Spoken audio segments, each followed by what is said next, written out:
আমি অনেককে দেখেছি যে ভিড়ের মধ্যে ঢুকতে পছন্দ করে। টিমকে সেমিনারে ঢুকিয়ে দিলাম, বড় বড় ট্রেনিং, বড় বড় মিটিং। এমন হয়তো আমি নতুন জয়েন করেছে, সেখানে বড় বড় সেই সেমিনার বা সেই মিটিংয়ের কোনো মিনিংই সে খুঁজে পাচ্ছে না। বছরকে বছর সে মিটিংয়ে আসছে, অথচ রেজাল্ট নেই। বক্তব্যটা হচ্ছে আমার যে ট্রেনিং মিটিংয়ে যদি শিক্ষা হয়, সেই শিক্ষাটাকে ইমপ্লিমেন্ট করতে হয়। এমন অনেক মানুষকে আমি দেখেছি যে ডবল ডিজিটের নয়, ৩ জন ৪ জন ৫ জনকে নিয়ে হোম মিটিং, রেজাল্ট ওরিয়েন্টেড, হ্যাঁ, যে স্ট্রাকচার ওরিয়েন্টেড কাজ করছে।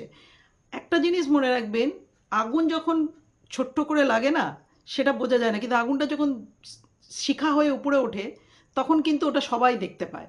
মানে বক্তব্য হচ্ছে যে কারোর অ্যাপ্রিসিয়েশনের উপর বসে থেকে লাভ নেই, বা আমাকে কেউ চিনলো না সেটাও জানার দরকার নেই। চুপচাপ নিজের কাজ করে যেতে হবে। আমি বড় সেমিনারেও এরকম দেখেছি যে ক্রিটিসাইজ মানুষ করে দেয়।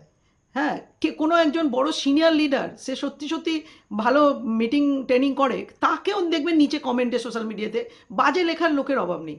কিন্তু আপনার যে গাড়িটা কিনেছেন, সেটাকে কেউ অস্বীকার করতে পারবে? যদি বলেন হ্যাঁ, হ্যাঁ, কেউ কেউ করতে পারে। আপনি যে বাড়িটা বানাচ্ছেন, সেটাকে অস্বীকার করতে পারবে?